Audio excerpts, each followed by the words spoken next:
So is it just me, or did anyone else get a huge Breath of the Wild vibe from Pokemon Arceus? I don't know if this is a good thing or a bad thing. I think I'll reserve my judgment for now. But on a side note, aside from the sprites from Pokemon Shining Pearl and Brilliant Diamond, I love what I've seen so far from those remakes. The internet, on the other hand, is another story.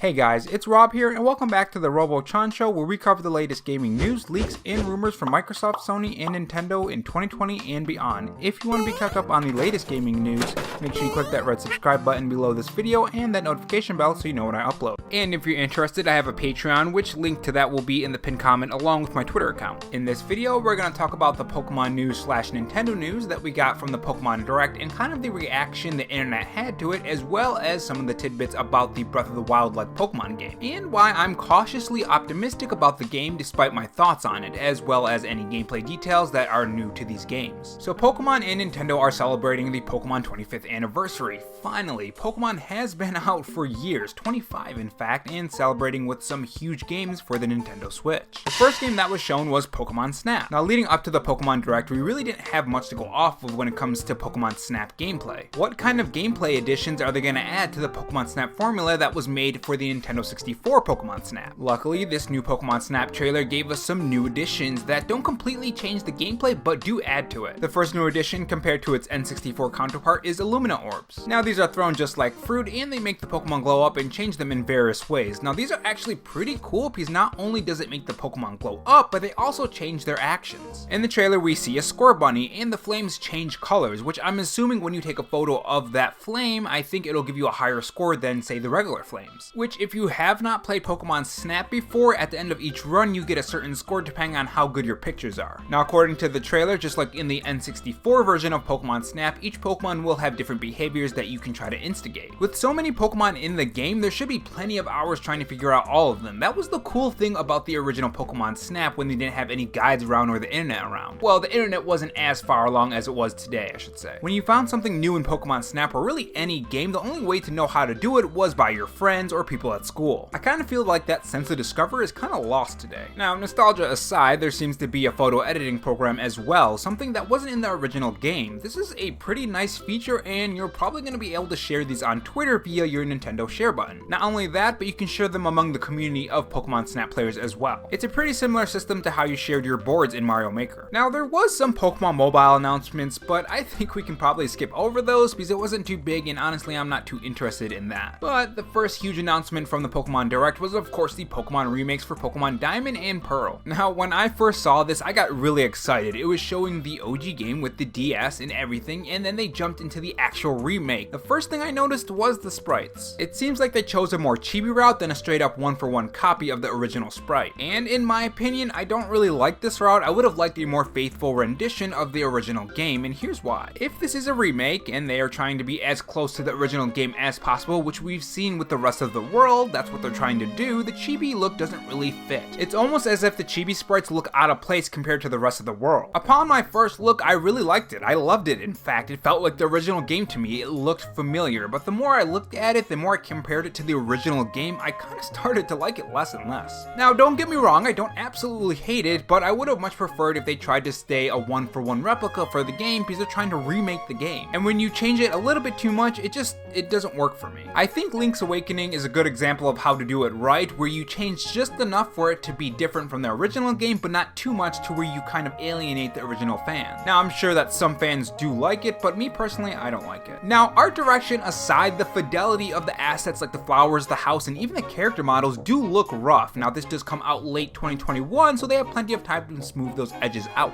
But again, art direction was just something I wasn't a fan of, though I am happy that we are getting this remake, and I will definitely be buying it because I love Pokemon. I won't be judging this game on art direction alone. I am willing to give it a chance. I mean, who knows? Maybe it'll end up growing on me. You never really know with these games. Now, one question that people are throwing out there is, will there be any Pokemon from Pokemon Platinum? Any additions from that game that are going to be transferred over to this new remake? Now, this isn't confirmed yet, but according to someone with keen eyes on Twitter, they found an NPC that wasn't in the original Pokemon Diamond and Pearl, but was in Pokemon Platinum. This was transferred over to the remake as well. This is leading to some people speculate that some of the content from Pokemon Platinum is going to be in these remakes. Now, Now again, this isn't confirmed on Nintendo. In fact, the announcer from the trailer did say that the content from Pokemon Diamond and Pearl was going to be in there, and they didn't say anything about Pokemon Platinum, so keep that in mind. Next up, we have a big one, a Breath of the Wild type Pokemon, the first Pokemon open world game. Now this is cool because we haven't had one of these in a long time. Now I know Pokemon XD Gale of Darkness and Pokemon Coliseum weren't open world games exactly, but they were the closest things I think we got to a Pokemon open world game that we have in recent memory. And that was back on the GameCube, so it's been a while. Now according to the trailer, it's some kind of Pokemon prequel before all the Pokemon events and all the Pokemon games. It kind of gives like a Monster Hunter vibe where you have one area of community and then you have the open world. You go out into that open world and hunt monsters, or in this case, you go to catch Pokemon. Now aside from that, the game looks to change the formula of your typical Pokemon. The trailer showed off some gameplay aspects like the open world, which in my opinion does feel empty and barren, which is kind of a concern. The resolution on the grass, just about everything from the buildings to just the open world does look a bit unfinished, and before you get angry, just hear me out. There really isn't a release date for this game, which leads me to believe that this is a very early look for the game, so this could be why it feels so unfinished. Animations from one of the Pokemon like Chimchar do look very clearly unfinished. If this game had a better resolution and it was filled out more with trees and grass and different things around the open world, I think it would look a lot better, of course along with better lighting and animation of course. In other words, if it was the final product, I do believe this game would look really good. I mean, it's not going to look Breath of the Wild good, but it would still look good. Or that's what I'm hoping anyways. So graphics aside, because let's be honest, gameplay is more important than graphics for the most part anyways, the new gameplay does intrigue me. The trailer showed off catching Pokemon and Pokemon battles as well. It will no longer be turn-based, but follow a more Final Fantasy type combat, I guess? Now keep in mind that the trailer doesn't say this, but there were some leaks before the Pokemon Direct, and this is what it says based on the translation. This live specifically mentions ATB, Active Time Battle, the time turn-based battle system from Final Fantasy. Combats are now energy-based, no transition between overworld and battles, all seamless. Now they do give a small update, and it says there have been conflicting reports on whether this game is turn-based or not. Apparently it is turn-based, but slightly tweaked with a timer maybe. Now keep in mind, we don't know if it's going to be turn-based or not,